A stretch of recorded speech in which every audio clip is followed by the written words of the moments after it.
안녕하세요. 진성훈 목사입니다. 제가 너무나 사랑하는 알바니아에서 사역하고 계시는 노경국 선교사님 가정이 이번에 밀라노에 방문해 주셨습니다.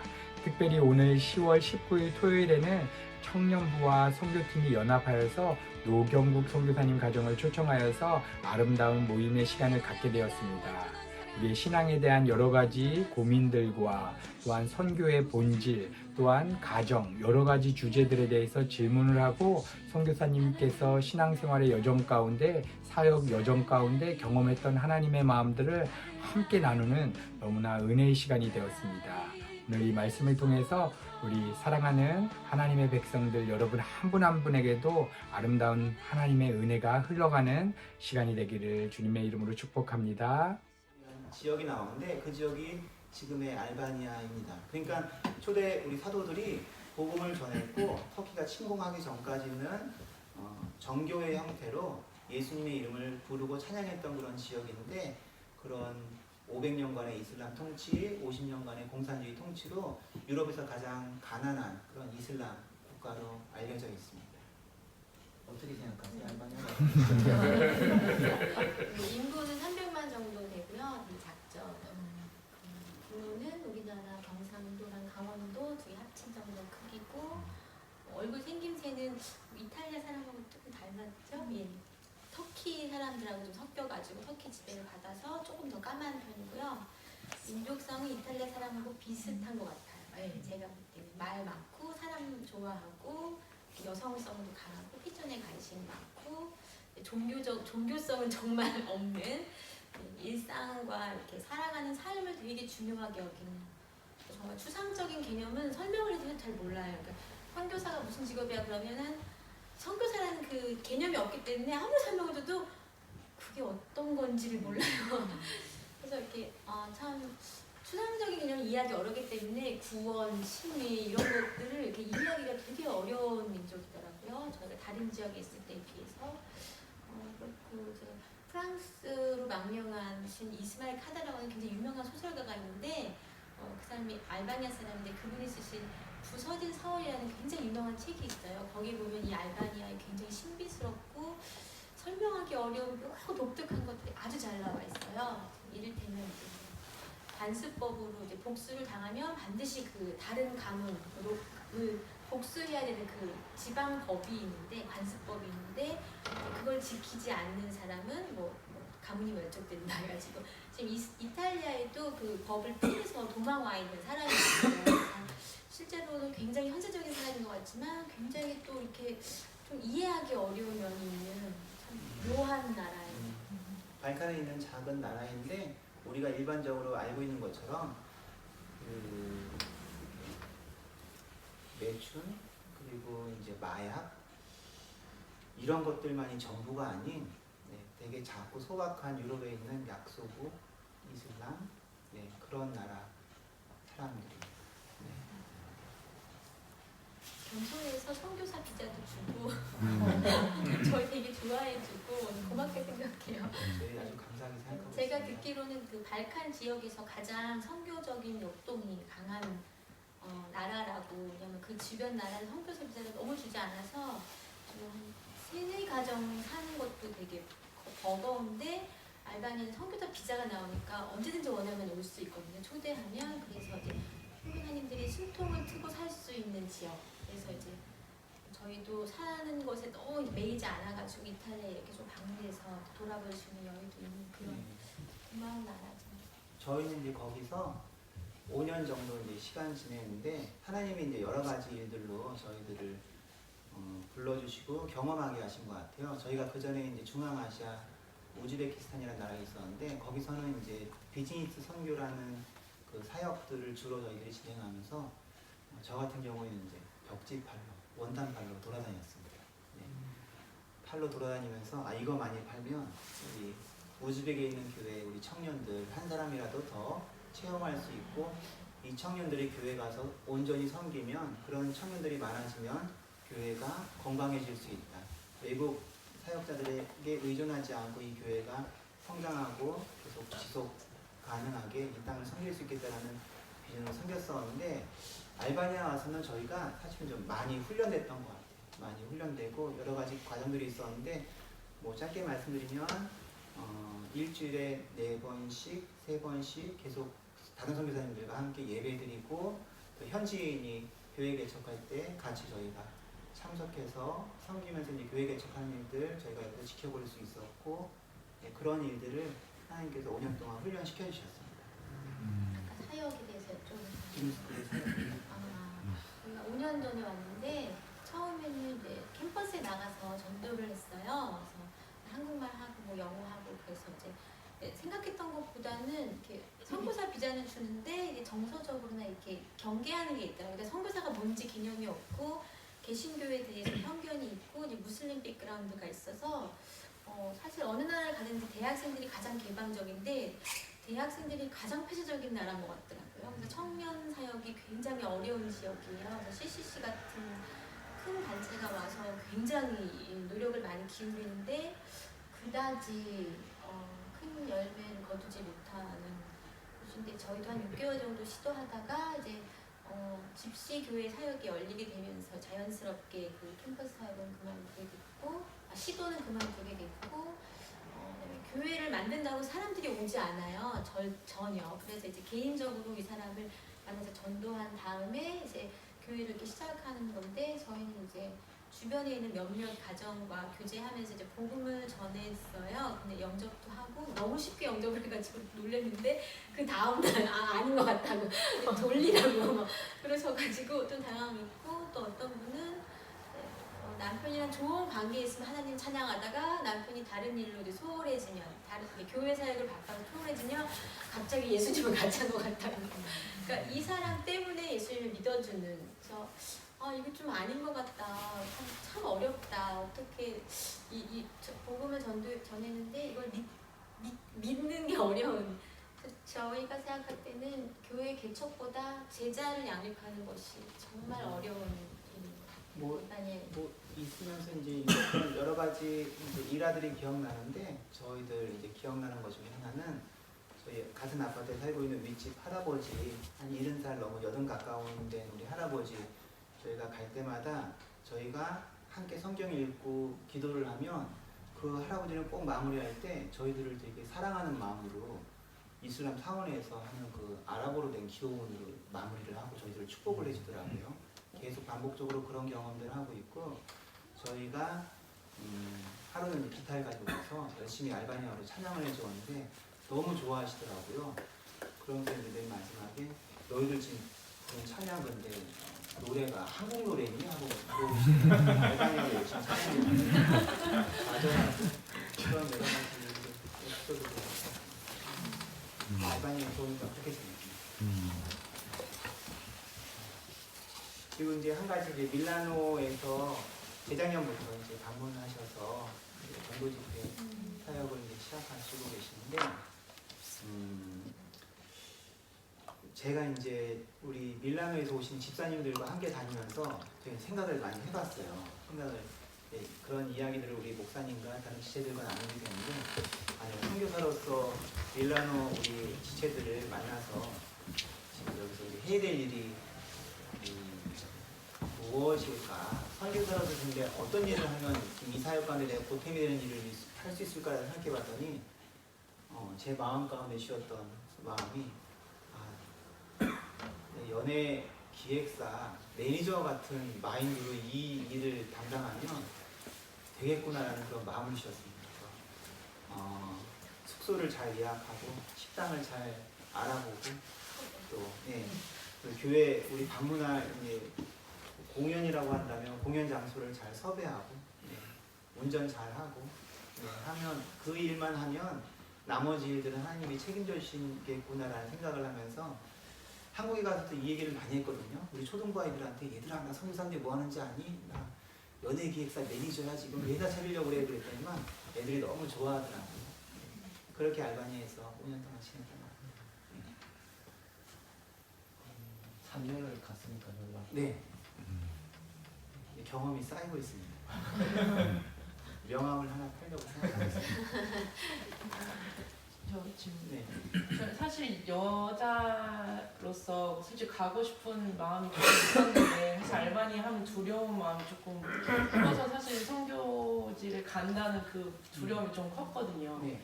사실대로 그 상황이 어떤지 여자들이 갔을 때도 괜찮은 사역지인지 네. 제가 먼저 얘기하고 네. 저희 아내가 얘기를 하면 네. 저는 이탈리아가 더 두렵습니다. 저희 단체에서 스페인에서 이제 컨퍼런스를 할 일이 있어서 스페인에도 갔었는데 저희 같이 갔던 선생님들이 험한 일을 많이 경험하고 오시더라고요. 여기서 일상적으로 경험하는 것들, 빵 꾸내고 차에서 물건들 가지고 가고 하는 그런 일들 서너 가정이 동시다발적으로 경험하더라고요. 알바니아 너무 좋습니다. 네.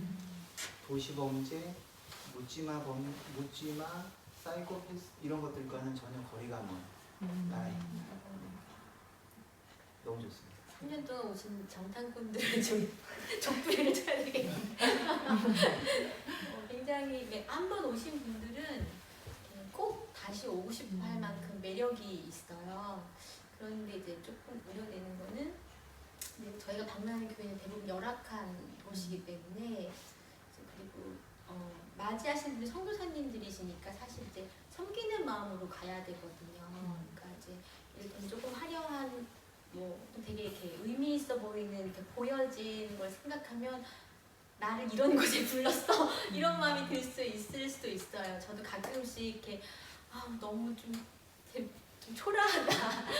또 맞이하시는 분들도 저희가 주로 이제 팀을 잘 받지 않는 선교사님들을 위주로 가기 때문에 팀을 많이 안 받아봤기 때문에 어떻게 팀을 섬기는지 잘 모르시는 분들이 있어요. 그러니까 이렇게 하면 이분들도 되게 좋게 하실 수 있는데 이제 그 고집이 있으셔요. 그래서 그런 거를 이제 뭐라 그럴까 공연하시는 분이 이제 공연 전에 마음이 상할 수 있는 상황들이 있을 수 있기 때문에 좀 그런 부분을 좀 이렇게 각오하고 좀 비우고 오시면 좋을 것 같아요. 안전 문제 관련해서는 너무너무 좋은데요. 지금 저희 아내가 이제 이야기했던 부분은 저는 이제 밀라노 우리 집사님들에게도 너무너무 감사한 것은 정말 몇 분 모여 계시지 않은 그런 작고 소박한 교회에서 기쁨으로 찬양 사역을 감당하시고 전도 집회로 그 교회가 첫 개척돼서 이제 힘을 얻고 주변 지역에 전도하고 할 수 있도록 돕는 큰 역할들을 하시는데 이게 사람의 시각으로 볼 때는 정말 되게 작은 좁은 협소한 그런 지역일 때가 많은데 그것들을 기쁨으로 섬겨주시는 모습을 보면서 너무너무 감사하고 기쁘고 저희 안에 이제 그런 우려에 대해서 이야기한 거고요. 질문하신 그런 것들과 관련해서는 너무너무 좋습니다. 이건 좀 사족인데 제가 되게 감동했던 게 소개하는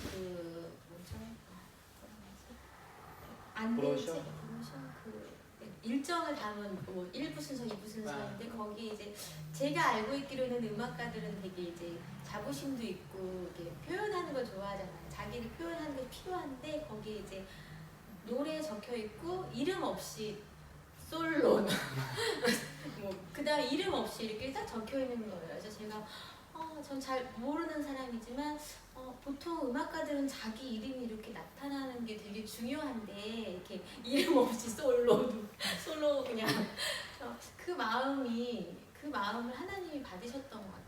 음악적인 역량은 다 기준 이상들 계시니까 그런 바탕이 참 잘 닦아 놓으셨어요. 정탐꾼 역할 잘 못하신 것 같지만 그래서 다음에 오시는 분들도 그 마음을 따라 하시면 정말 아내가 이야기했던 부분 이제 연결해서 말씀드리면 올해 이제 5월달에 있을 때는 우리 집사님들 이제 드라마 매년 준비해 오시지만 드라마 하실 때 이제 막 이 반짝이 모자 쓰고 막 하고 오실 때 제가 뒤에서 마음이 아팠어요.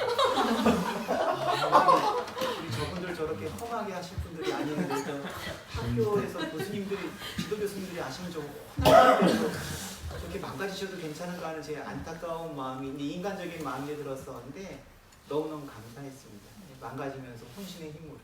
그래서 영상 만들어 주신 거 볼 때마다 우리 이번에 한국에 갔을 때 이렇게 보고하고 일이 있을 때마다 만들어 주신 영상을 사용했었는데 우리 목사님 많이 지적을 저분 누구시냐? 제가 그래서 설명을 열심히 했습니다. 저분이 겉보기에는 저래 보이고 목사님이신데 신앙은 청교도 신앙이십니다.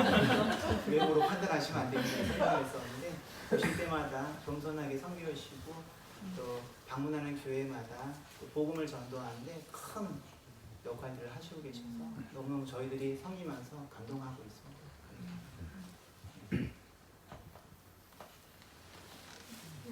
그때 같이 밀라노 팀들 갔을 때 이제 집시촌 방문해서 네. 찬양하고 기도하고 그 선교했다는 얘기 듣고 저는 그게 되게 좋았거든요. 근데 네. 어떻게 집시 선교를 네. 하시게 됐고 뭐 네. 어떻게 네. 하시는지 좀 네. 궁금해요. 네. 그 제가 5년의 삶을 이제 알바니아의 삶을 이렇게 잘 정리해 보니까 대략 한 7가지 정도의 일을 저희가 시도했더라고요. 근데 그 중에 5개 정도의 일은 뭐 처음 시작부터 말씀드렸지만 되는 일이 없었습니다. 잘 안 되고 안 되고 안 되고 안 되고. 근데 2가지 일이 사역적으로 의미 있게 남더라고요. 근데 그 중에 하나가 이제 집시 교회를 개척하는 우리 현지 목사님을 섬길 수 있도록 같이 부름받았던 건데 간략하게 말씀드리면 그분과 같이 이제 한 세미나에서 교제할 일이 있었는데 본인이 그 지역으로 자신이 지금 섬기고 있는 교회 내 가족의 성도들이 지금 그곳에 가 있다고 수도에서 한 30km 정도 떨어진 곳이거든요. 가 있는데 자기는 여자고 차도 없고 운전도 못하고 그냥 2달에 한 번 정도씩 신방하고 있다는 얘기를 들었어요. 그때 이제 마음에 부담을 느꼈는데 한 달 정도 차분하게 기도하면서 아무래도 저는 이제 시간도 많고 차도 있고 운전할 수 있으니까 그것만 할 수 있으면 이분이 신방 갈 수 있다니까 한번 어떨까라는 생각을 했습니다. 그게 시작이 됐습니다.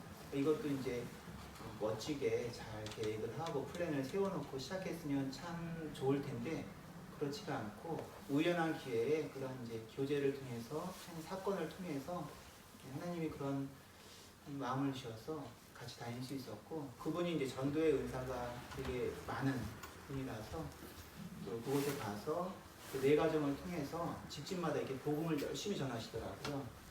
그래서 그때 제가 마음속에 들었던 생각은 교회 개척이 이렇게 수월한 거였나? 우리 선배님들 얘기 들어보면 그렇지 않던데 운전만 해서 교회가 개척되는 거면 난 운전만 해야 되겠다라는 그런 생각으로 하나님이 섬길 수 있도록 기회를 주셨습니다.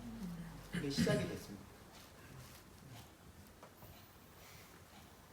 그런데 또 집시가 이탈리아에 계신 집시분들하고 알바니아 집시분들은 조금 더 다르세요. 그런 이해는 좀 있어야 되는데 알바니아에 계신 집시분들은 정착해서 자기 직업을 갖고 계신 분들도 계세요. 직업이 다 쓰레기 줍는 거, 뭐 내지는 쓰레기 청소하는 일이긴 하지만 이렇게 아주 윤리적으로 위험하거나 이렇게 그런 분들은 아니세요. 물론 이제 그 행동은 교육을 전혀 받지 못하셨기 때문에 좀 우리가 이렇게 받아들이기 어려운 행동을 하실 때도 있지만 위험하지는 않다는 도시 범죄와 연결돼 있거나 그런 삶을 살아가는 집시는 아니라는 점에서 이탈리아에 계신 분들이랑은 조금 다른 것 같더라고요. 그래서 저희가 섬길 수 있었고요. 근데 이제 아까 제가 말씀드렸듯이 교회를 개척한 사람이 예배드리고 나오는 게 중요하지만 그분들이 정말 제자로 자라가는 게 정말 중요한 건데 이제 저희가 외국 사람이고 또 이제 그 지역에 살고 있지 않고 또 이제 그분들의 정서를 이해하는 게 어려움이 있더라고요. 이렇게 뭐 서로 욕을 하는데 우리가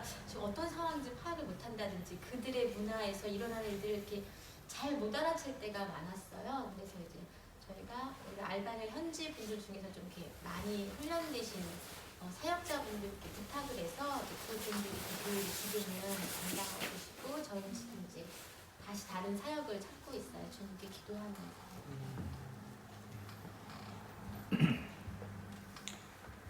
네, 우리 선교사님 아무래도 이제 선교사님이시니까요. 선교가 본질적인 의미가 어떤 것인지 저희한테 나눠주시면 저희 지체들도 이제 단기 선교나 다 나가는데요. 저희가 조금 유익할 것 같은데 선교에 대해서 우리 선교사님들의 생각들 나눠주시면 좋겠습니다. 네, 목사님께서 이제 질문을 해주셨는데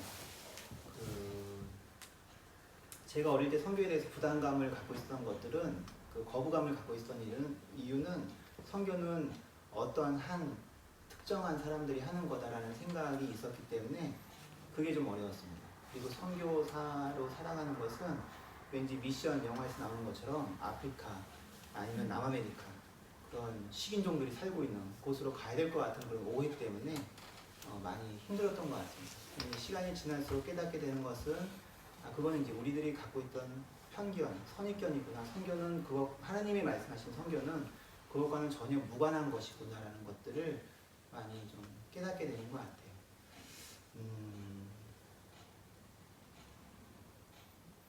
선교에 대해서 복잡하게 이제 여러 가지 이제 생각들 많이 떠오르는데 드리고 싶은 말씀은 우리 모두는 다 선교사로 부름받았습니다. 베드로전서에서 사도 베드로가 말씀하고 있는 것처럼 너희는 택하신 족속이요 왕 같은 제사요 거룩한 나라요 그의 소유된 백성이니 이는 너희를 그 어두운 데서 불러내어 그의 기이한 빛에 들어가게 하신 자의 아름다운 덕을 선전하게 하려 하심이라. 아멘. 여기 계신 모든 분들 다 그러한 경험이 있을 거라고 생각해요. 저도 역시 그 어두운 가운데에서 불러낸 그 하나님의 기이한 역사가 저희 머리에서 저희 뇌리에서 떠나지가 않습니다.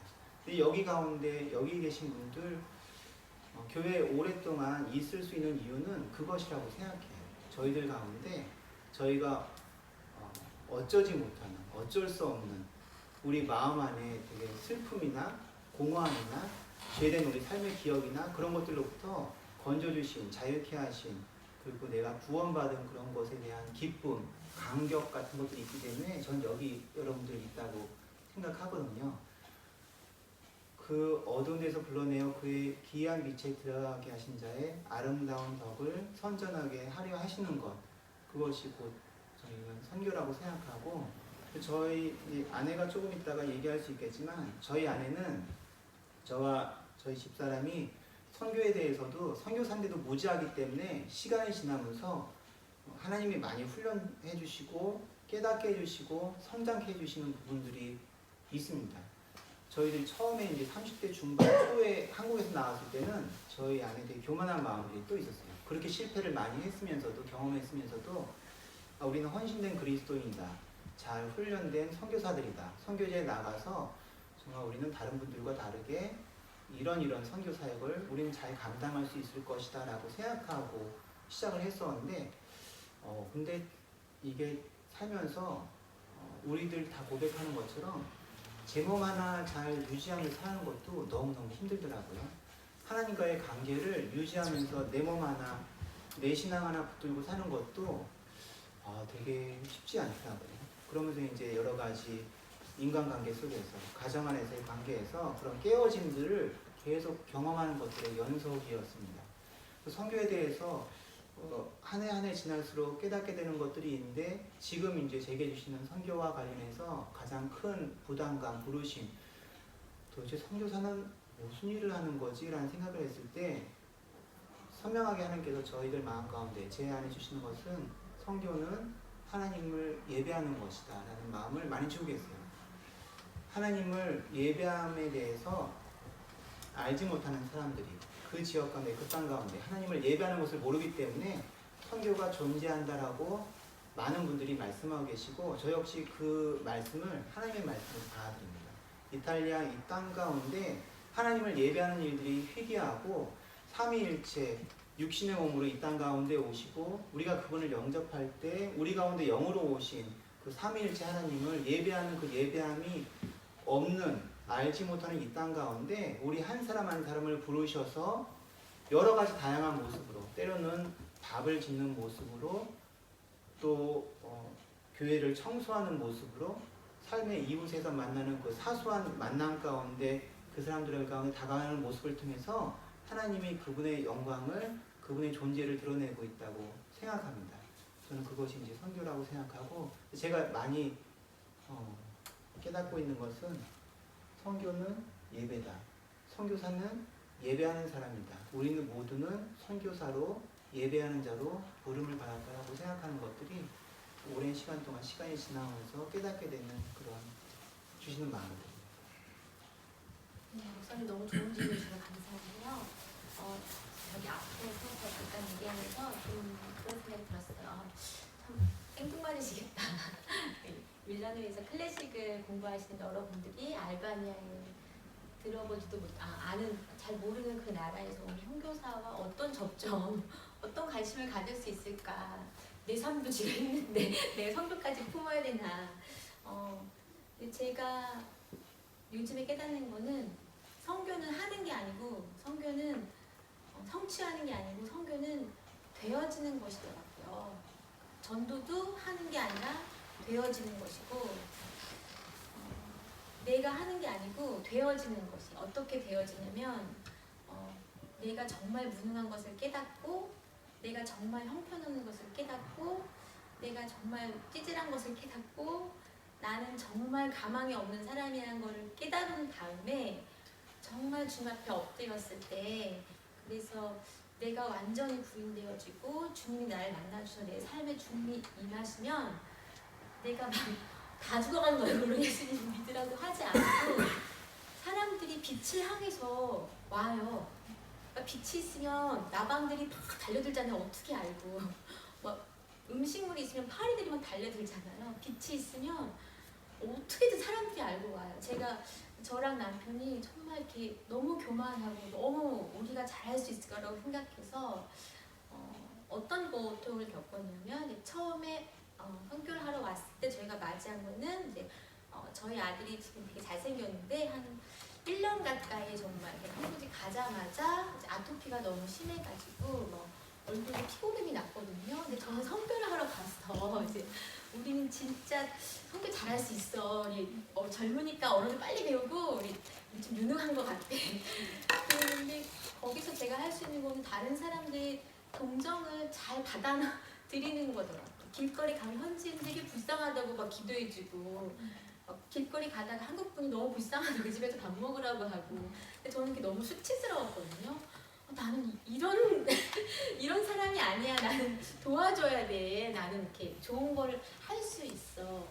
근데 지금 그때는 하나님은 정말 이해할 수 없었는데, 정말 이렇게 내가 할 수 없다는 거, 나는 내 자식의 아픔 앞에서 마음을 지킬 수도 없는 연약한 자라는 거, 그런 삶이 그냥 아주 길었는데, 그러니까 이제 우리가 지금 이렇게 당당하게 고백할 수 있는 게, 우리는 진짜 못한다. 우리가 남편이 선교하려고 되게 노력을 많이 하는 사람이에요. 굉장히 사역을 열심히 하는데 하는 것마다 다 하는 것마다 망치니까 하지 마. 이거 열심히 하는 거 보니까 이번에 안 될 것 같아. 힘이 들어가는 거 보니까 왠지 이번엔 아니야.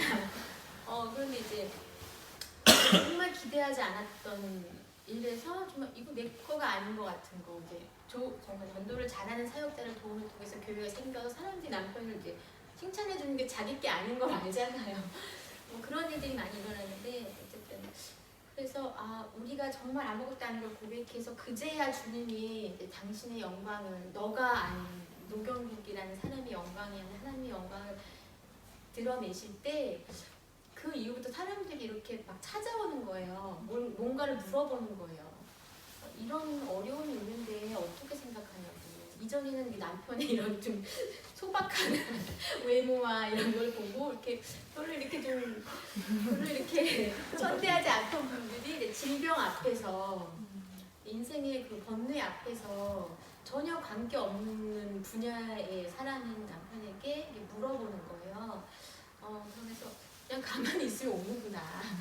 전도를 하지 말라는 말이 아니라, 먼저 돼야 되는 거는 내가 깨어지고 내가 정말 아무것도 아니라는 것을 알고 주님과 온전히 연합해야지만 된다는 것을 알게 된 것 같아요. 선교는 내가 주님을 품을 때, 빛이신 주님을 품을 때 그것이 드러나게 되는 것.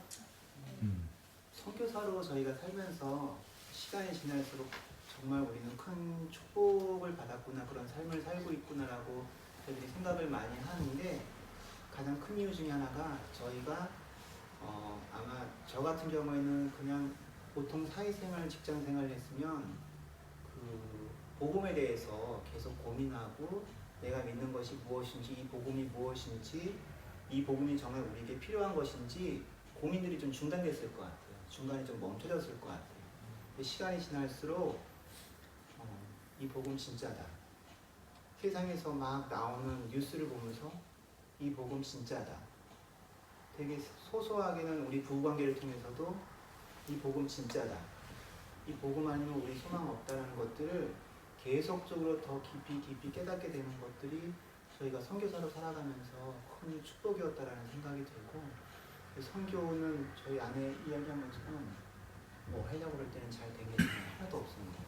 그런데 하나님께서 하신 것들을 보고 경험하는 것들, 그게 이제 선교라는 생각이 시간이 지날수록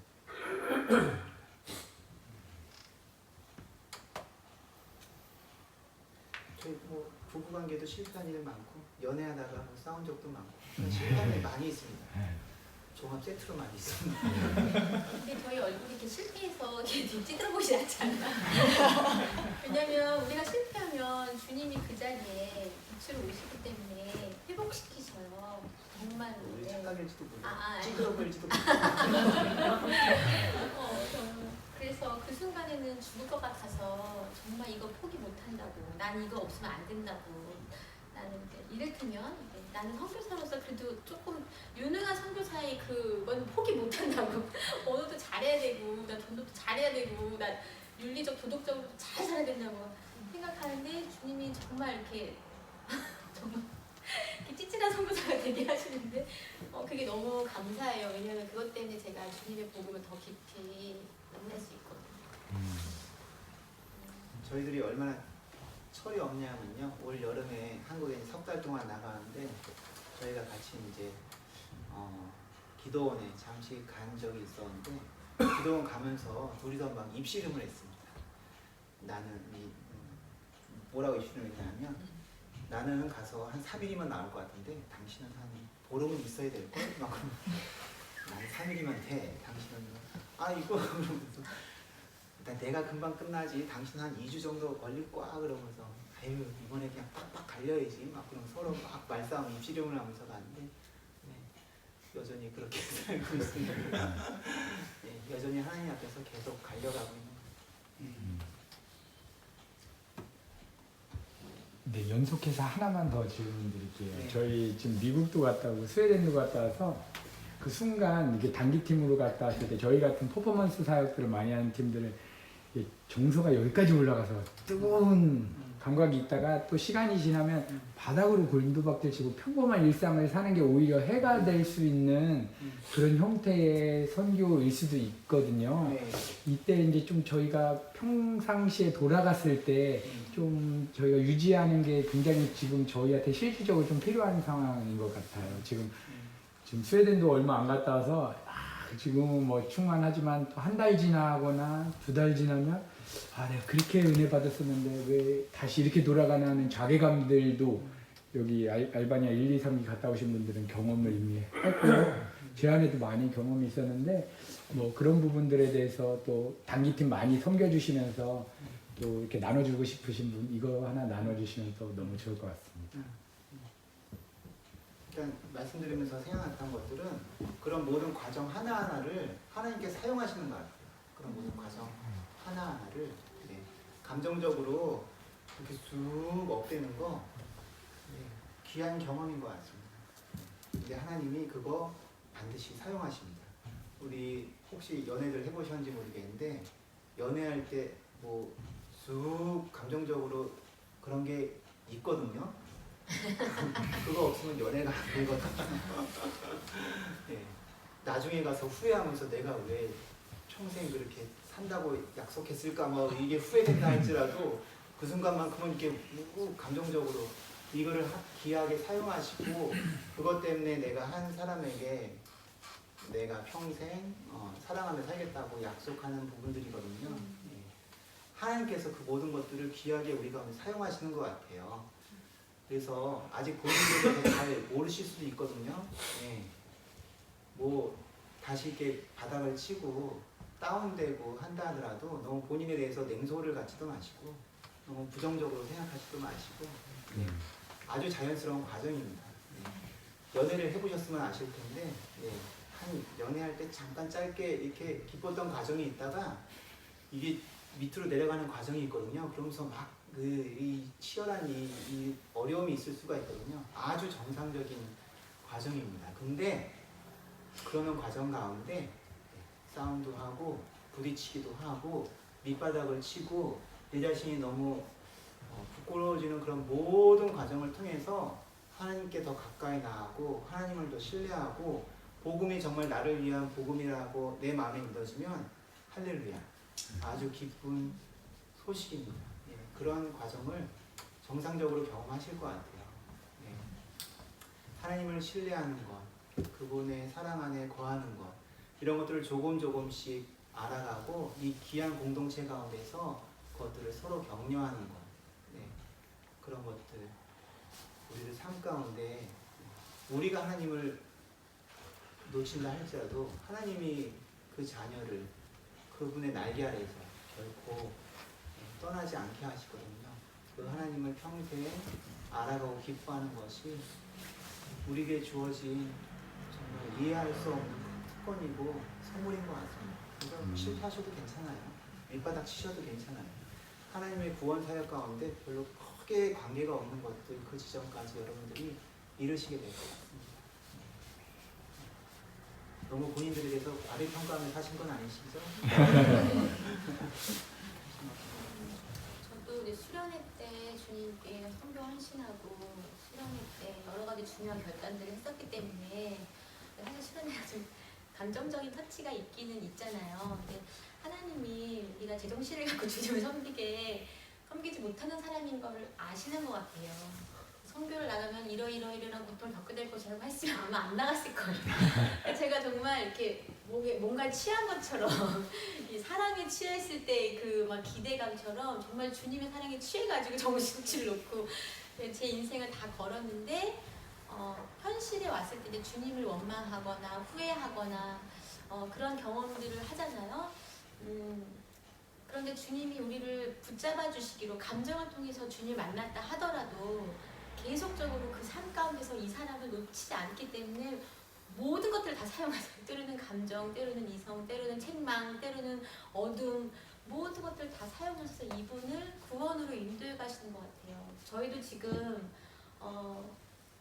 구원으로 계속해서 가까이 가고 있는 그 과정 가운데 있거든요. 다 이루어진 게 절대로 아니에요.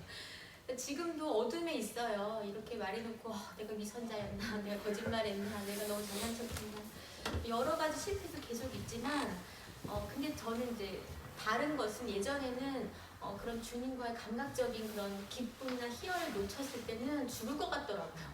하나님이 도망갔어. 내가 죄지어서 도망갔나 봐. 이번 주에 큐티를 안 했더니 주님이 날 떠났어. 뭐 이런 말도 안 되는 불안부터 시작해서 이렇게 찬양을 할 때 감격이 없으면 뭔가 되게 불안하고 뭔가 지금 잘못 가고 있고 굉장히 힘들었는데 그러니까 제가 아이들을 키우는데 어렸을 때는 정말 물고 빨고 정말 온갖 사랑의 표현을 다 해주지만 사춘기가 되면서 책망을 하고 잔소리를 하죠. 다른 모습으로 저 아이를 사랑하는 거거든요.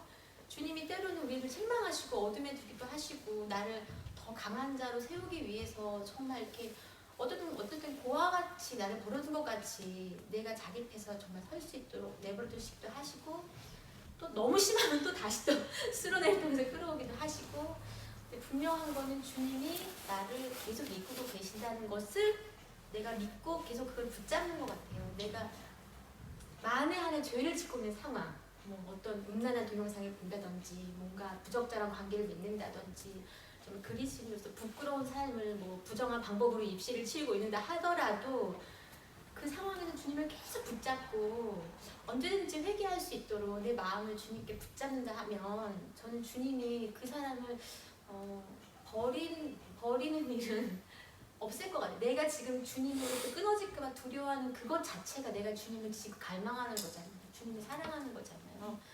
두려워하는 마음조차도 주님을 두려워하는 마음조차도 하나님 안 믿는 사람은 두려워 안 하거든요. 버림받을까봐 걱정 전혀 안 하거든요. 주님과의 끈이 어떤 모습으로라도 있다면 여러분 주님의 손안에 있다는 거를 믿으시면 좋을 것 같아요. 저만 뭐 그런지 모르는데 이 영적인 어떤 그 이렇게 업다운이 있잖아요. 우리 살다가 보면요. 이제 일반화되기는 어렵지만 선교사님들 입장에서는 개인적으로 이 영적인 회복들이 필요한 그 시기 가운데 스스로 발버둥치는 이 방법론들 대해서 조금 한두 개씩만 나눠주시면 좀 팁이 되지 않을까. 일반화되기 힘들겠지만 내가 하나님 앞에 이 치밀하지 못한 것들 좀 회복하려고 하는 그 의지적인 우리의 부분들에 대해서 좀 방법들이 있으면 좀 나눠주시면 우리도 또 팁으로 한번 생각해 볼 수 있지 않을까. 일단 떠오르는 거는 사람마다 다를 것 같아요. 하나님께서 우리를 하나님의 형상으로 지으셨다는 의미 자체가 짧은 구절이지만 되게 다양한 부분을 내포하고 있는 우리를 전인적으로 지으신 건데 흔히 뭐 지, 정, 의에 대해서 이야기하고 있는데 이 부분은 혼적인 부분입니다. 영, 혼, 육 얘기할 때 우리는 육신의 한계에 매여 있는 또 육신이 만족되어져야 하는 그런 존재입니다. 근데 그것만으로 만족할 수 없거든요.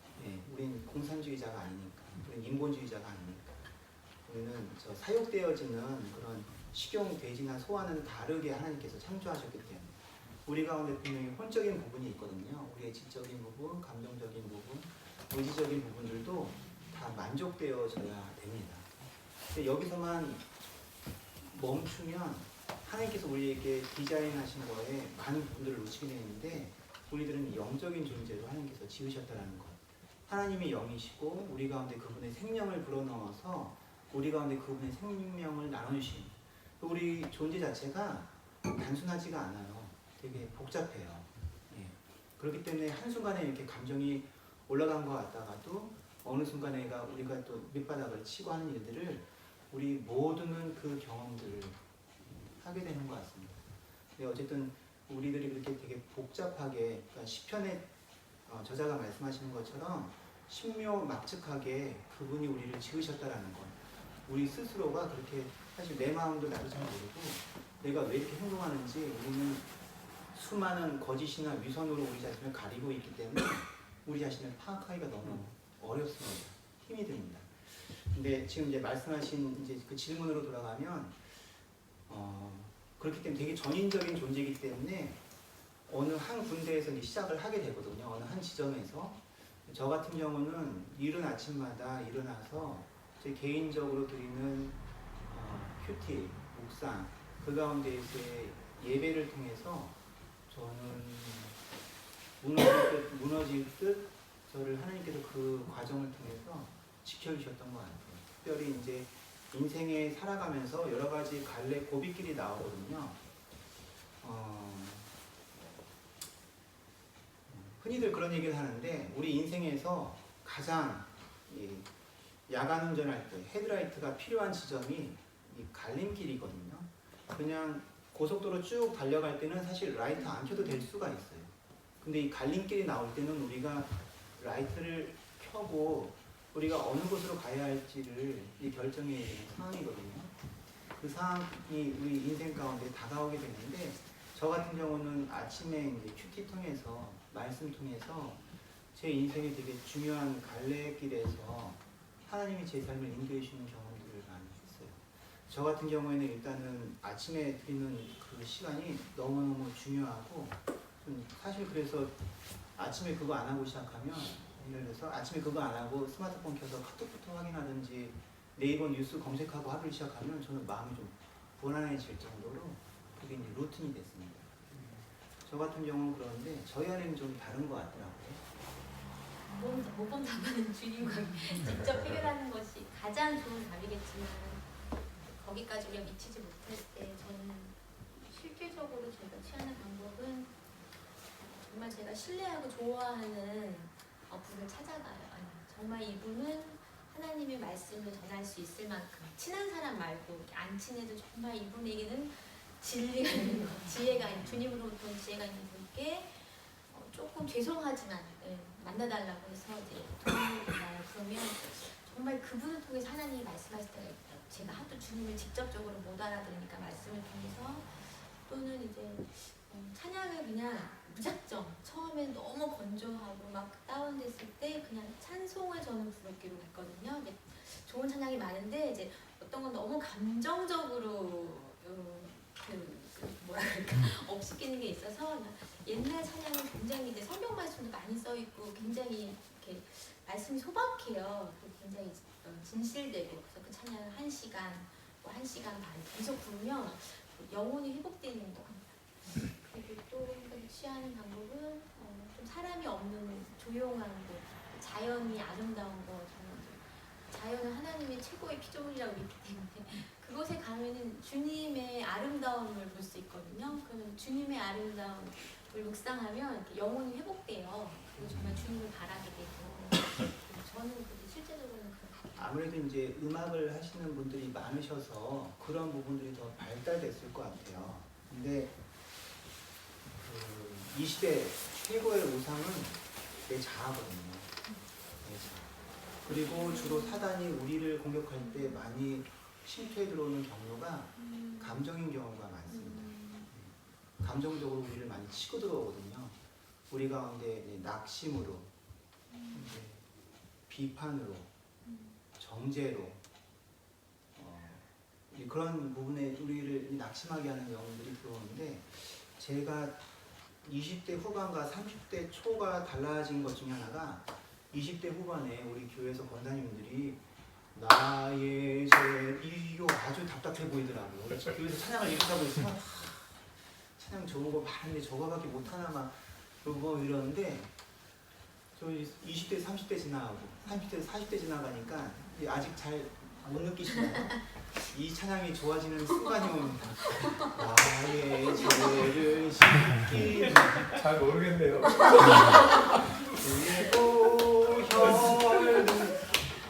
우리 그 권사님들 우리가 알고 있는 수많은 영성가들이나 그런 청교도들이나 글을 읽지 않은 분들이 그걸 어떻게 하라는지 모르겠어요. 제가 최근 몇 년 동안 경험한 부분인데 마음에 낙심이 몰려올 때마다 의지적으로 결정하시고 집에 들어가셔서 혼자만의 공간에서 찬송가 200번대 400번대 그냥 쭉 부르세요. 우리 권사님들 보시던 것처럼 막 개인 공회를 막 하는 거예요. 1시간 동안, 2시간 동안 다윗이 그랬던 것처럼 자꾸 감정으로 치고 들어오려는 그 악한 자의 계계를 우리가 명령하는 거예요. 내 영혼아 어찌하여 낭망하고 어찌하여 불안하여 하는 거. 우리 하나님을 바라보는 것에 대해서 계속 나의 영혼에 명하는 거예요. 명령하는 거예요. 우리가 이 영에 대한 감각들 놓치고 살면 우리는 사실은 공산주의자랑 똑같아요. 공산주의자를 유물론적으로 사람을 보거든요. 사람을 기계로 보거든요. 그렇죠? 사람을 단순하게 생화학적인 반응을 하는 그런 생물학적인 기계로 생각하는 관점으로 사람을 바라보거든요. 우리는 되게 영적인 존재로 하나님이 만드셨거든요. 그러니까 우리가 육신이 만족하는 게 오래가지 않고 감정적으로 만족하는 게 오래가지 않아요. 그게 우리가 하나님의 생명으로 우리가 창조되어진 존재라는 걸 확실하게 우리에게 알려주시는 증거거든요. 그러면 나의 찬송가 계속 1시간, 2시간 무한 반복으로 내용이 회복될 때까지 부르시면 너무 좋을 것 같습니다. 저희가 최근에 몇 년 동안 그 방법 많이 사용하고 한 가지만 또 이거는 뭐 정확한 답은 없겠지만요. 그런 거 항상 있잖아요. 이렇게 해야 되고 안 해야 되는 이 갈림길에 있을 때 뭐 우리가 무당도 아니고 이게 하나님 뜻인가 아닌가 이렇게 알 수도 없지만은 그래도 안전하고 건강한 편에서 우리가 신앙적으로 생각하자면은 하는 편이 좋은 건지 아니면 가만히 기다리고 이게 기회가 될지언정 하나님 하실 때까지 그냥 기다려서 끝까지 버티는 게 좋은 건지 모를 때 한 번씩은 되게 있는 것 같아요. 이걸 액션을 믿음으로 취하는 게 맞는 거지. 뭐 그렇다고 뭐 모든 게 하나님 협력해서 선을 이루시겠지만은 그런 갈림길에서는 하나님을 더 기쁘게 하는 방법들 내가 선택하고 싶은데 잘 모를 때가 되게 많잖아요. 그래서 그럴 때는 보통 어떤 쪽으로 생각을 많이 하시는지 좀 궁금한 것 같아요. 오늘 말씀하시는 부분이 내일 설교하려는 주제입니다. 한 10여 년 동안 그 주제에 대해서 이제 많이 알게 해주신 부분들이 있는데 잠깐 그냥 짧게 내일 설교 내용과는 조금 다르게 짧게 얘기하자면 김성원 목사님이랑 그 부분을 나눴었는데 제 주변에 어떤 분들은 의사결정을 그렇게 하시더라고요. 본인이 되게 혼란스럽고 어떤 것들을 선택해야 될지 애매모호할 때 가만히 생각해 본대요. 세상 사람들은 어떻게 결정 내릴까를 생각해 본대요. 그러면 보통의 세상 사람들은 아 이렇게 결정 내리겠구나라고 떠오르는 답이 있대요. 그럼 자기는 반대편의 결정 내리기를 한다고 그러더라고요. 거창고등학교 우리 교장 선생님이 혹시 직업을 택하는 10가지 이 계명 혹시 인터넷에서 검색하시면 나오거든요. 한번 읽어보시면 엄청 황당한 답들이 많이 나옵니다. 세상 사람들이 어떻게 선택할지와 다른 방향으로 선택하면 그것이 하나님이 원하시는 경우가 많이 있습니다. 저는 이제 그분의 말씀하시는 거에 깊이 공감이 되더라고요. 근데 너무너무 감사한 것은 우리 인생 가운데 우리 이거 A가 있고 B가 있는데 이거는 하나님의 뜻인 것 같은데 이건 하나님의 뜻이 아닌 것 같아서 이 길로 가면 막 왠지 내가 하나님의 저주 가운데 놓일 것 같고 되게 불안할 것 같고 막 그러잖아요. 하나님께서 우리에게 그 복음의 자유에 대해서 시간이 지날수록 많이 깨닫게 되는 것 같아요. 저는 아까 처음부터 시작했습니다. 말씀드리고 시작했습니다. 제 인생에 되는 일이 거의 없었거든요. 인생에 자꾸 실패하는 것 같은 이 인생의 여러 가지 악수가 계속 이어지는 그런 일들을 반복했었는데 시간이 지날수록 많이 깨닫게 되는 것 같아요. 그게 하나님이 제 인생 가운데 원하시는 일들 가운데 근본적으로 영향을 미치지 못하는 거를 시간이 지나면서 발견하게 되는 것 같아요. 제가 실패 많이 하고 위에 올라가서 우리 위치 할아버지한테 막 알바니아 찬양으로 은혜를 입히고 싶었는데 은혜 받고 나서는 이게 한국 노래니 막 그러면서 하시는데 제가 너무 당황스러웠는데 그런다고 하나님의 우리를 향한 하나님이 성취하시는 계획이 결코 실패하거나 하는 경우는 없습니다. 너희가 내 안에 거하면 참 내 제자가 되고 진리를 알지니 진리가 너희를 자유하게 하리라. 아멘. 주께서 우리로 자유케 하려고 자유를 주셨으니 그러므로 굳게 서서 다시는 종의 멍에를 매지 말라. 아멘. 복음의 위대한 진리가 우리에게 주시는 자유입니다. 마음껏 하세요, 여러분. 혹시라도 육신의 정욕에 끌리는 대로 나 오늘 못 참겠다. 죄송한 말씀인데 하고 해보고 싶으시면 해보세요. 한번 해보세요. 그래서 여러분들이 인생이 편안해지고 기쁘고 그거에 붙들리진 않을 거예요. 그런 분들이면 여기 계실 리가 없어요. 한번 해보세요. 시간이 지날수록 저요? 감시? 하고 싶은 대로 마음껏 하세요. 마음껏 하세요. 포커스 끌리네. 결국은 그분의 진리가 포기하지 않는 그분의 그 손길이 우리가 탕자 같은 경험을 했을지라도 그분의 깊은 사랑을 경험하는 자리 가운데로 우리를 불러 이끄시는 하나님의 손길을 경험하게 될 것을 믿습니다. 아멘. 마음껏 하세요. 하나님은 점쟁이 무당처럼 이거 하면 저기 축복을 내릴 것 같은데 이거 할 거면 저주 내릴 것 같고 이런 인생의 질문들은 제가 생각할 때는 저희가 인생의 의사결정을 내려야 될 한 100가지 일 중에 한두 가지 될까요? 중국집 가서 뭐 드시고 싶으세요? 짬뽕 드시고 싶으시면 짬뽕 드시고 짜장 드시고 싶으시면 짜장 드시고 죄가 아닌 이상. 네. 그렇게 꼭 네. 제가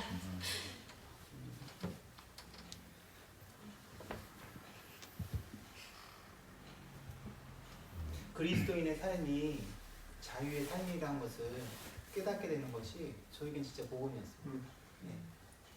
정말 복음이었습니다. 이렇게 실패를 계속하고 사는 삶인데도 자유로울 수 있다는 게 저에겐 복음이었습니다. 그 질문을 제가 좀 오래 갖고 있거든요. 제가 결정장애가 있어요. 아주 심해요. 딱 인생에서 2개 빼놓고는 다 결정장애가 있었는데 결혼할 때랑 선교할 때 딱 2가지는 확실하더라고요. 근데 그것을 제가 고민했는데 그게 어디서 온 거냐면 사실 하나님에 대한 오해에서 오는 것 같아요. 하나님은 정답을 갖고 있고 내가 그분의 뜻 가운데 안 하면 내 인생이 되게 꼬이고 힘들고 그래서 뭔가 결정할 때 너무 두려운 거예요. 근데 하나님의 뜻을 구하는데 그 이유 중에 그게 하나님의 뜻을 줬는 것 같지만 사실은 하나님의 뜻을 쫓아야 인생이 잘 풀리는 걸 우리가 알고 있거든요. 그러니까 결과적으로는 어떻게 하면 잘 풀릴까?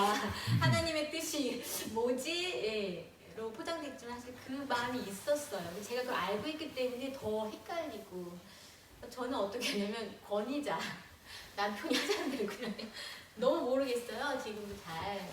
그래서 제가 더 이렇게 주님과 더 친밀한 관계를 들어간다 생각하고 있지만 지금은 저는 권위자가 내려주는 결정을 존중해서 하는 걸로. 100% 다 맞더라고요. 저한테는. 네. 근데 아내가 결정장애가 있어서 결정을 못 내리는데 저 같은 경우는 결정 내릴 때 아내 때문에 영향을 받아서 제가 좀 생각이 좀 복잡해진 부분이 있는데 저 같은 결정 내릴 때 고민 많이 안 하죠. 그리고 결정 내린 거에 대해서 별로 뒤를 안 돌아가요. 실패할 경우가 많잖아요. 안 되는 경우가 많잖아요. 하나님에 대한 불신 조금 있으면 이렇게 되면 내 인생이 끝날 것 같은데 이 사람은 좀 이렇게도 하나님이 일로 돌아오게 하셔 이런 믿음이 좀 있더라고요. 그래서 제가 그 믿음을 조금 따라가게 됐어요. 네. 그러니까 사실은 어떤 결정 내리냐가 중요한 게 아니고 내가 왜 결정하는 걸 두려워하는가, 내가 왜 결정할 때 이렇게 어려운가, 이 근본 안에 하나님에 대한 오해라든지 그런 것들이 조금 더 만져야 될 것 같아요. 예를 들어서 이제 배우자 결정 내릴 때 되게 힘들잖아요. 배우자 결정. 배우자 결정인데 힘든 게 이 사랑에 대해서 우리가 오해하고 있기 때문에 배우자 결정 내리는 게 쉽지가 않다는 생각이 시간이 지나면서 이제 많이 깨달아지더라고요.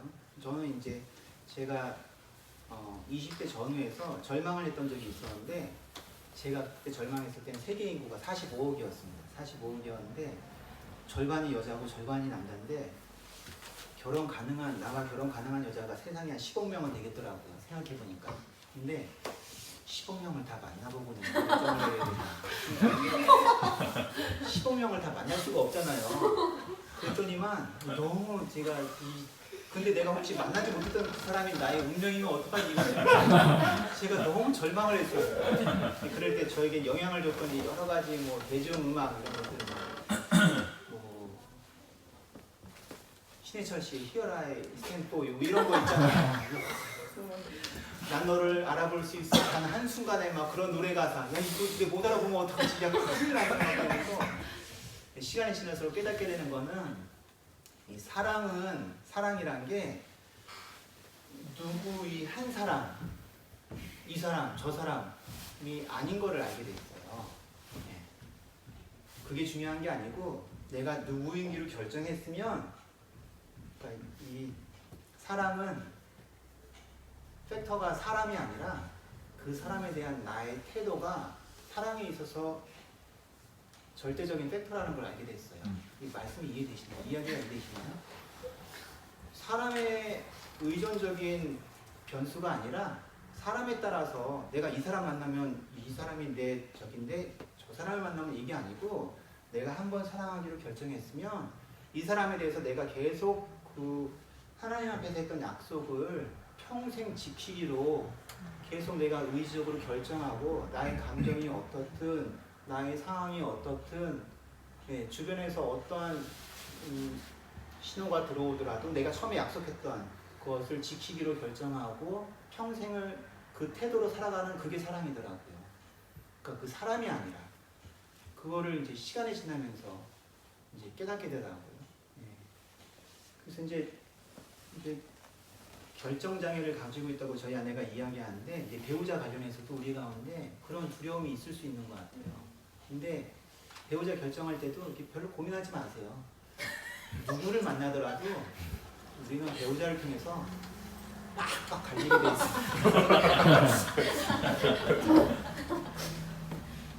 내 죄된 존재, 내 자신도 감당이 안 되는데 이 죄된 존재인 내가 또 하나의 죄인이 만나서 로마서 7장의 바울의 고백처럼 내 안에 선한 것이 거하지 아니하는 줄을 내게 하는 이 고백이 누굴 만나더라도 나오게 돼 있거든요. 근데 이 세상 결혼 정보회사에서 이 만나게 할 때 너무 간단하더라고요. 직업, 연봉, 몇 개 팩터가 안 돼요. 우리가 흔히 스펙이라고 얘기하는. 근데 다 필요 없습니다. 그게 결혼하기 전에 되게 중요한 팩터로 여겨지는데 네. 살면서 그 문제가 결정적인 요인이 아니란 것을 알게 되는 것 같아요.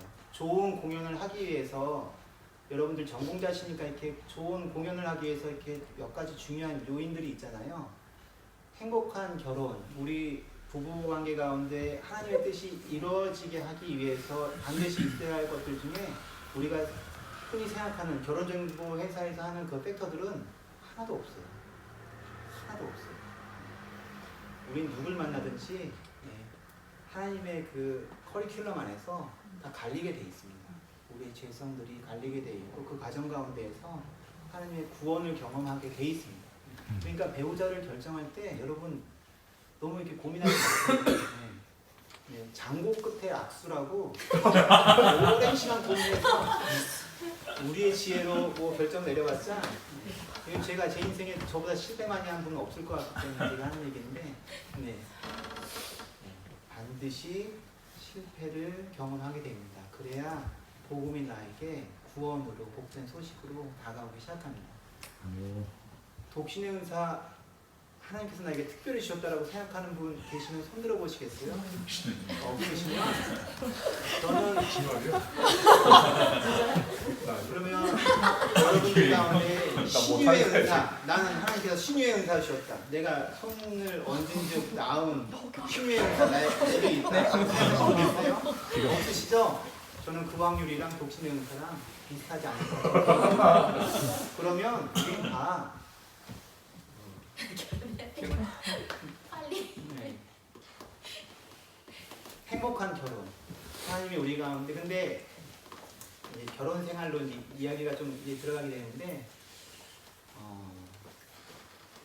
자유함을 많이 느끼게 되는 것 같아요.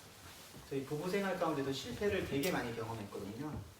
되게 많이 경험했는데 시간이 지날수록 저랑 아내랑 고백하게 되는 거는 우리 가운데 자유함이 있구나. 처음에 우리가 서로 배우자로서 서로에게 헌신하며 살기로 약속한 그 약속을 지키기로 하며 살아갈 때 하나님의 그 진리 안에 그 성경이 말씀하시는 그 질서 가운데 우리가 살아갈 때 우리 가운데 있는 자유함을 경험하게 되는 것 같아요. 설명하기가 좀 어렵습니다. 진짜 이 이야기가 너무 많습니다.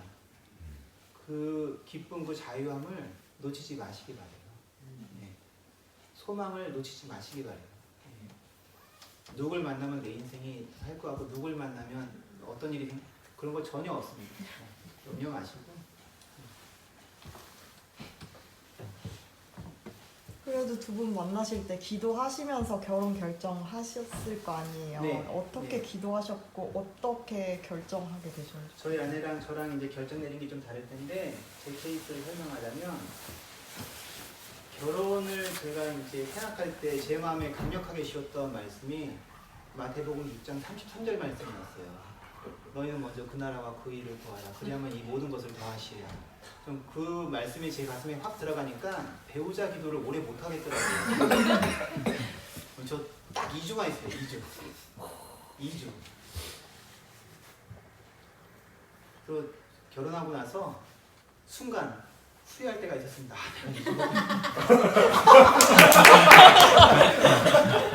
좀 더 했어야 되는데 내가 너무 결혼을 우습게 봤구나. 사랑이면 모든 게 다 될 줄 알았는데 내가 너무 어렵구나. 근데 시간이 더 오래 지나면서 지금 방금 전에 제가 했던 말씀대로 2주 기도했습니다. 2주 기도했고 근데 지금 우리 수준에서 우리가 중요하다고 생각하고 있는 요인이 중요하지가 않아요. 시간이 지나면 지날수록 깨닫게 되는 부분들입니다. 우리가 중요하다고 여기는 것들, 내가 이 사람이 이래서 이런 배우자였으면 좋겠다라고 생각했던 그 요인이 10년, 20년 지나서는 이것 때문에 이 사람이 나에게 왼수처럼 보일 수도 있습니다. 우리의 이 제한된 지혜로는 그걸 알 수가 없어요. 그러니까 결혼도 정말 영적인 결정이고 믿음의 결정인데 믿음의 결정은 사실 논리로는 잘 설명이 안 돼요. 설명이 안 돼요. 확실한 것은 내 마음 가운데 그런 소망을 놓치지 말고 그냥 너무 이렇게 여러 가지 요인 고려하지 마시고 아까 제가 얘기한 거 너무 웃기지 않아요? 제가 세상에 10억 명의 여자들을 만나야 되나 말아야 되나 이것 때문에 고민하고 저 진짜 절망했어요. 저 한동안 몇 달 동안 난 내가 내 살면서 내가 내 사랑을 만날 수 있을까? 내가 알아볼 수 있을까? 너무 절망했는데 그렇지 않다는 것을 발견하게 됐어요. 주변에 아주 가까운 데 있습니다. 아주 가까운 데 있습니다. 내가 내 배우자를 그렇게 하나님께서 무슨 수수께끼 하시는 것처럼 막 그렇게 복잡하게 만나게 하시면 안 되는 거 같아요. 너무 멀리서 찾지 마시고. 저는 그랬는데 저희 안에는 좀 다른 얘기가 있을 수 있을 것 같아요. 그러니까 이렇게 자유함이 있고 주님을 향한 신뢰함이 있는 분들은 이렇게 주님께 맡기고 결정하는데 저는 좀 겁이 많아가지고 결정장애가 네. 제 인생에 중요한 두 가지를 제가 전혀 이 고민 없이 결정했다고 했는데 한 선교였잖아요. 한 번은 이제 남편과 결혼하는 거였는데 그냥 단기 선교 가가지고 반했어요. 그래가지고 기도했어요. 6개월 동안 일주일 금식하고 그랬더니 연락이 오더라고요. 만나자고. 그래서 결혼했어요. 그러니까 제가 보니까 만약에 저희 남편같이 이렇게 별거 없어 결혼했는데 저는 두려움이 많으니까 내가 잘못해서 힘든가 봐. 그럼 평생 동안 그런 얘기를 이렇게 하나님께 할까 봐. 성교 내가 잘못 나와서 힘들까 봐. 제가 계속 후회할까 봐 주님이 이렇게 빼도 박도 못하게 제 마음에 확신을 주셨던 것 같아요. 그러니까 정말 이렇게 너무 불안해서 두렵다. 나 도저히 성교님이 말한 대로 못하겠다 하면 본인의 믿음의 분량대로 정말 기도를 열심히 해가지고 제가 분별할 수 있는 방법으로 제 배우자를 만나게 해달라고 나는 법이 많아서 못하겠다고 이렇게 하시는 것도 방법일 수 있을 것 같아요. 제가 요번에 2월 달에 저희 알바니아에 이제 선교 나온 우리 다른 지역에 있다 새로 오신 선교사님 부부를 이제 그분들 제가 자기소개서를 봤거든요. 자기소개서가 왔는데 그 사모님의 자기소개서에 제가 되게 감동을 받았어요. 남편이랑 나이 차이가 좀 있는 선교사님이신데 그 사모님이 결혼을 이제 하기로 결정을 했을 때 그분 마음 가운데 그런 마음이 들었대요. 내가 이 남자랑 같이 평생을 살게 되면 나는 평생을 가난하게 살 수도 있을 것 같다. 그런데도 나는 이 결혼을 해야 되겠다라고 결정하시더라고요. 근데 전 그거에 너무 감동받았습니다. 믿음의 결정이죠. 네. 전 그거에 너무 깊은 감동받았는데 우리가 배우자 고를 때도 저는 이제 별로 이제 고민 안 하고 결정 안 하는 게 여기 제 옆에 있는 아내가 평생 제가 사랑하도록 제 옆에 붙여주신 배우자고 지지고 볶든 싸우든 무슨 일이 생기든 간에 평생 같이 살아갈 사람인데 그 하나님께서 평생 우리를 함께 사는 배우자로 불러주셨다는 게 우리에게 자유함을 주더라고요. 자유함. 저희가 한 1년 전쯤에 그런 프랑스에서 오신 분들 말씀을 들었었는데 그 한국분이 프랑스에 사시는 분인데 프랑스 여자들을 되게 불쌍하다고 그러더라고요. 되게 자유한 삶을 살고 있는 것 같지만 자기가 이제 연애하는 남자들로부터 버림을 당할까봐 끊임없이 몸매를 가꾸고 얼굴을 가꾸고 피부를 관리하고 하는 그런 그 불안한 가운데 있는 그런 삶에 대해서 그 한국분이 보시고 프랑스 여자들 되게 시크해 보이고 자유해 보이고 되게 그런 삶을 살고 있는 것 같지만 시간이 지나서 프랑스 여자들이 불쌍하게 느껴진다라고 이야기를 하더라고요. 그 이야기에 좀 깊이 공감이 있습니다. 불쌍한 삶이죠. 그게 이제 세상에서는 되게 자유한 삶인 것처럼 되게 낭만적인 삶인 것처럼 멋있게 포장을 하기 위해 애쓰는데 그건 우리가 맞이하는 현실이 아닌 것 같아요.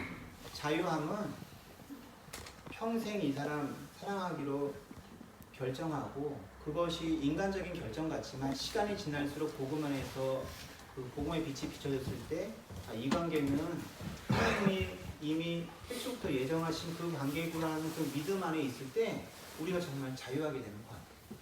정말 자유하게 되는 것들을 많이 경험하는데 이 좋은 것들을 왜 뒤로 미루십니까? 가난하게 살게 될 수도 있고 어려움을 경험하게 될 수도 있고 다른 부부가 경험하게 되는 그런 지지고 묵관들을 경험하게 될 수도 있지만 그럼에도 불구하고 이 관계 가운데에서 우리는 성장하게 되고 복음을 복음되게 받아들이게 되고 그리고 가정을 해주신 그 하나님 나라의 기쁨을 맛보게 되는 그런 것들이 이 안에 담겨 있어요. 그래서 배우자 결정하실 때 고민하지 마세요. 멀리서 찾지 마시고 머릿속에서 결혼정보회사에서 이제 중요하게 생각하는 팩터들은 다 걷어치우고 한 사람을 사랑하기로 결정하고 주시는 마음대로 결혼하고 재밌게 사세요. 너무너무 좋아요.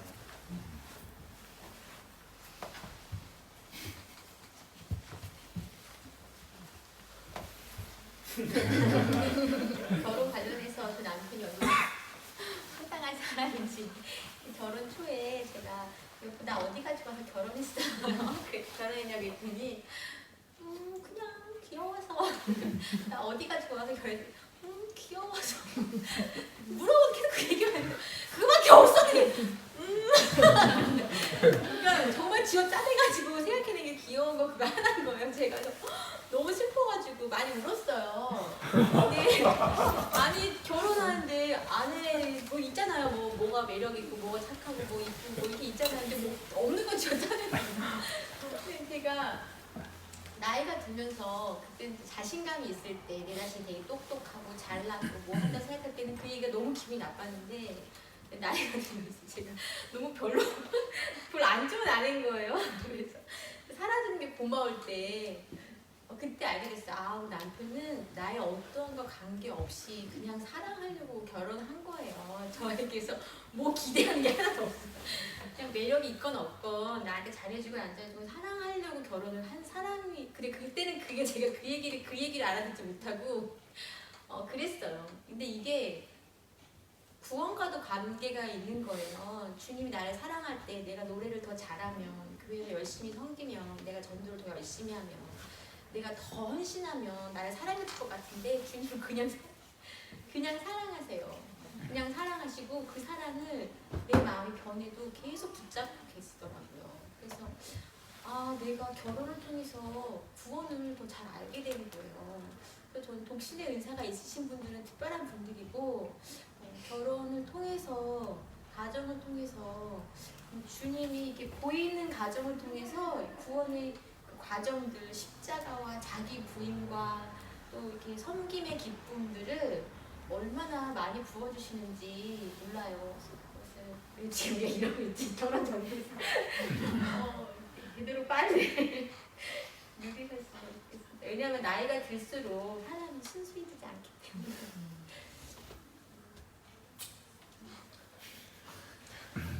저희 아이들 관련해서 저희 목표는 저희 아들은 27, 딸은 24 결혼하면 좋겠다라는 소망을 가지고 있습니다. 그렇게 계속 이 정도를 왜 늦게 할까? 네. 근데 여자 입장에서 옛날에 그 영화 제목이 있어요. 결혼은 미친 짓이다라는 영화 제목이 있었거든요. 여자 입장에서 맞아요. 예수님 안 믿는 사람에게는 예수님 안 믿는 사람에게는 내가 왜 너한테 밥 해줘? 내가 왜 네 애를 키워줘야 돼? 내가 왜 아줌마 소리를 들어야 돼? 너 때문에? 예수님 안 믿는 사람한테는 그게 맞아요. 그런데 우리는 이제 평생에 자기 부인을 배워가야지만 주님을 만나는 거잖아요. 자기 부인 없이 주님 만날 수 없다고 생각하는데 자기 부인은 어디 가서 우리가 이렇게 당하겠어요. 이탈리아 사람들 나 구박하고 막 그러면 한국 갈 수 있잖아요. 내 친구가 나 싫어하면 난 안 만나면 그만이잖아. 근데 결혼했고 내가 아기를 낳아서 아기가 나를 하루 종일 부려먹고 하루 종일 나를 막 노예처럼 부려먹는데 이 아이를 통해서 자기 부인을 배우는 거예요. 그러니까 이 아이가 너무 고마운 거예요. 나를 죽여주니까.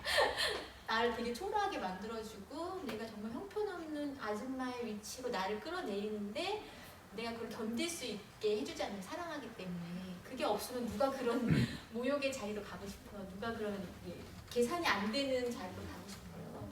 그래서 그거를 주님을 믿고 주님을 깊이 만나는 분들은 그걸 통해서 정말 그 성품이 달라지고 인격이 달라져요. 그래서 제가 들은 얘기로 아이를 4명 낳으신 분 중에 정신병원에 입원한 사례가 전 세계에 없대요.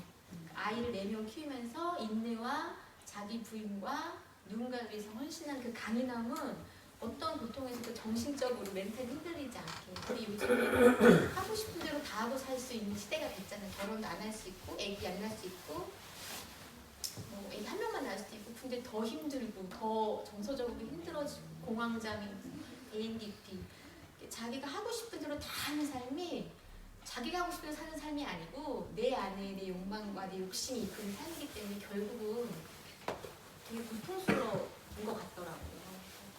결혼이 미친 짓이 아니고 결혼이 주님 안에서 굉장히 지혜로운 나 자신을 위해서 선택이라는 거.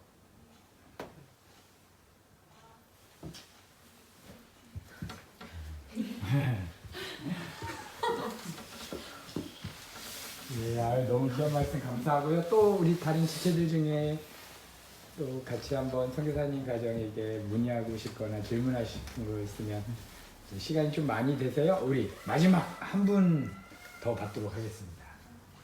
네, 오늘 너무 귀한 메시지 나눠주시고 있는데요. 이거 소중하게 여기시고.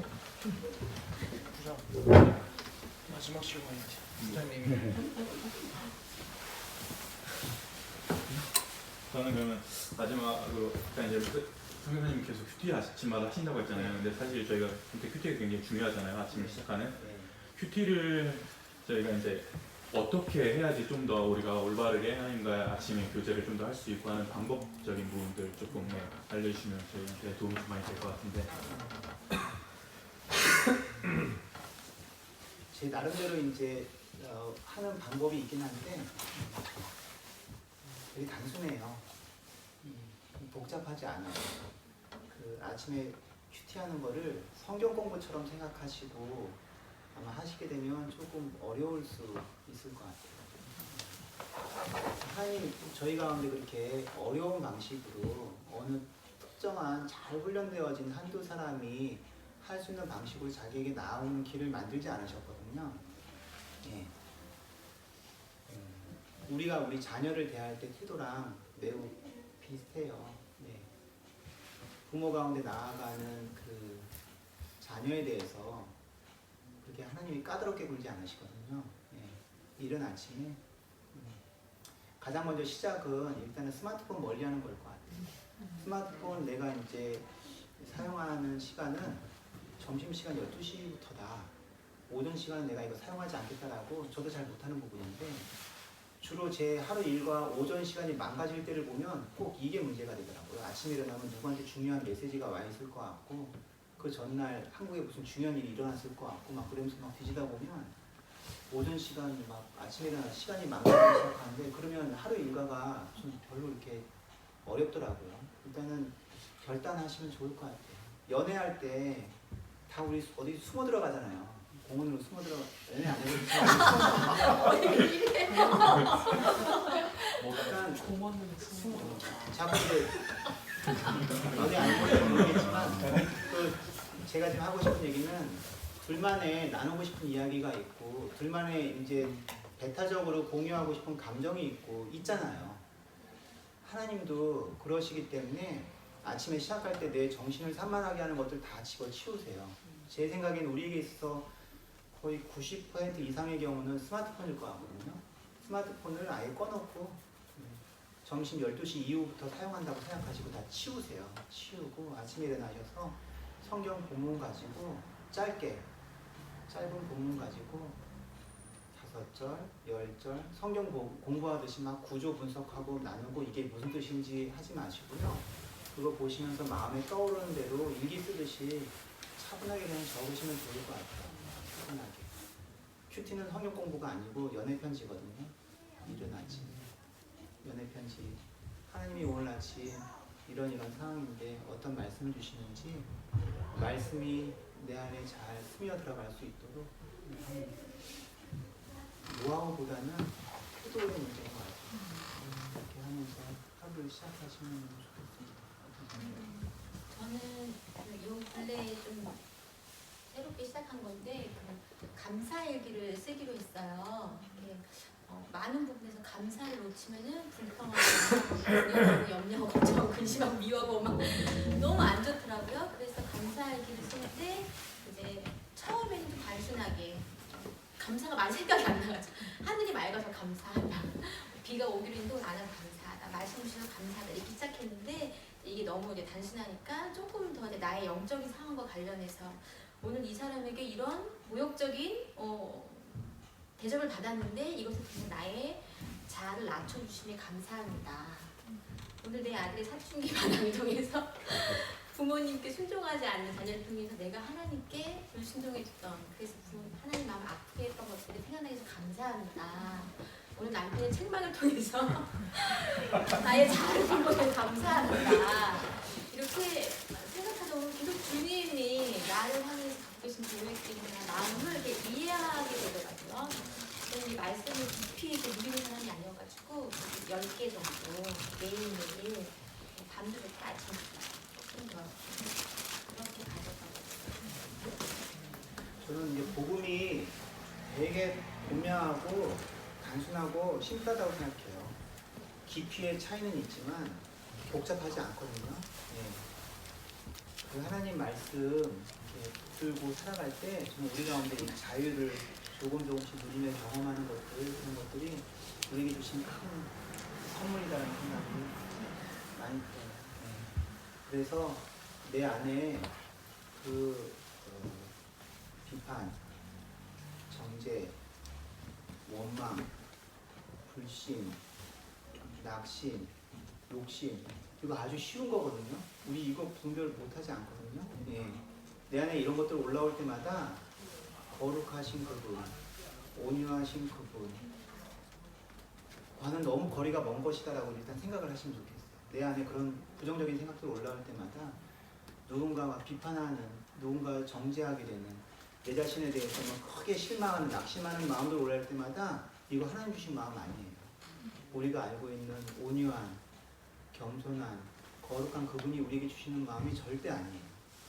심지어 우리가 한국에서 일어나는 여러 가지 사건들을 통해 정치적으로 되게 예민해지고 어려운 그런 상황 가운데 있을지라도 우리 가운데 되게 이런 그런 마음이 들 때라도 그 마음은 하나님이 주시는 마음이 아닐 가능성이 상당히 높습니다.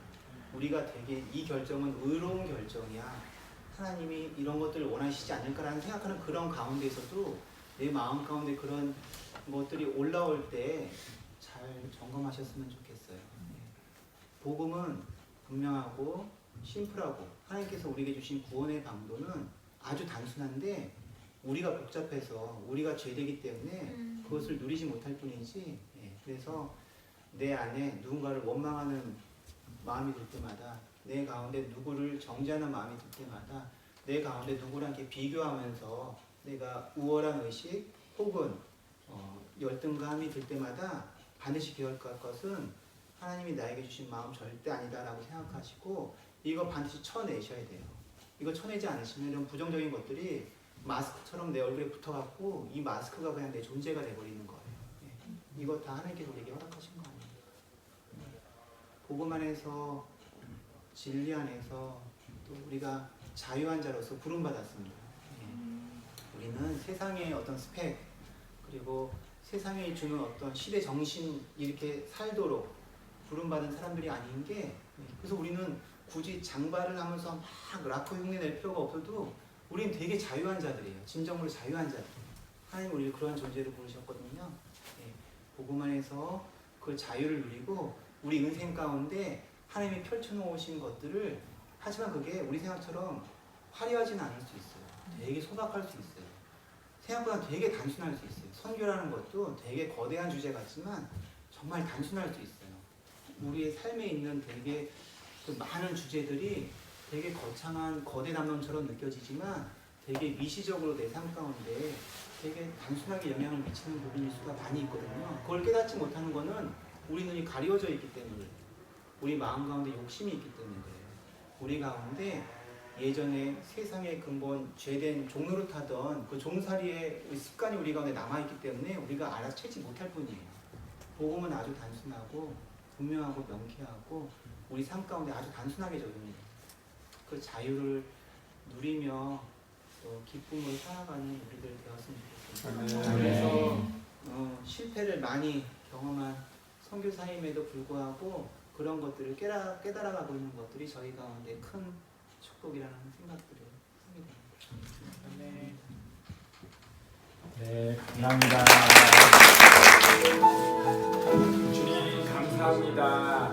오늘 귀한 노경국 선교사님 가정 하나님 은혜교회 우리 청년부 모임과 소개팀 모임 가운데 함께 교제 나눌 수 있는 아름다운 시간 주셔서 감사합니다. 하나님 이 시대에 가장 큰 우상이 있다면 바로 나 자신이라는 그 옛자일 것입니다. 하나님 없이 살고 싶고 내가 주인 되어서 내 기쁨만을 살고 싶은 본성이 여전히 구원받은 우리 안에도 여전히 거하는 것을 오늘 다시 한번 바라봅니다. 하나님 우리가 잘나서 어떤 실력이 있어서 하나님 이런 선교 사역이나 우리 신앙의 사역들을 해가는 것이 아니라 하나님께서 우리 자신을 부인해 가시고 정말 우리 안에 생명 되시는 예수가 우리의 진정한 소망이라는 것을 가르쳐 주시기 위해서 이 역사와 우리의 인생들을 끌고 가시는 것들을 바라보게 됩니다. 하나님 우리가 이 세상의 가치와 기준으로 봤을 때는 실패하고 낭망하는 것은 저주받은 것이고 나쁜 것이라고 판단하지만 하나님 우리가 주님 안에 거할 때는 실패와 낙담 하나님을 더욱더 붙잡고 주님을 의지하고 복음을 더욱더 깊이 경험하는 놀라운 축복인 것을 하나님 오늘도 마음판에 새기게 됩니다. 하나님 오늘 선교사님 가정 가운데 나눠주신 메시지 가운데 여기 계신 한 분 한 분 각자마다 마음을 치고 들어오는 메시지가 있다면 성령 하나님 우리의 마음을 쪼개주시고 이 말씀이 우리 안에 생명이 되어서 우리의 삶을 이끌어가는 놀라운 통로로 사용하여 주시기 원합니다. 또한 우리 사랑하는 선교사님 가정 알바니아에서 사역할 때에 정말 아름다운 열매들과 좀 하나님의 그런 성품들이 흘러가고 그곳에서 아무도 예배하지 않는 그 땅에 정말 하나님 한 분만이 우리의 인생의 왕이십니다 고백하는 그런 예배자들이 세워지는 놀라운 축복들이 있도록 아름다운 인생들로 축복하여 주시기 원합니다. 특별히 내일 주일 예배 가운데 말씀을 선포하시는 우리 노경국 선교사님 붙잡아 주셔서 우리 주의 종을 통해서 선포되는 메시지 가운데 그 아버지의 심장과 하나님의 그 진리가 우리 선교사님을 통로로 사용하여 주셔서 은혜교회 공동체 가운데 흘러가게 하시고 정말 은혜교회 지체들 안에도 정말 거듭나지 못하고 하나님을 예배하지 못했던 자들이 그날 예배하는 자로 세워지는 놀라운 예배로 하나님 축복하여 주시옵소서. 오늘 모임 가운데 함께 하시고 은혜 베풀어 주신 그 하나님의 은혜를 찬양하며 모든 말씀 예수님의 이름으로 기도드렸습니다.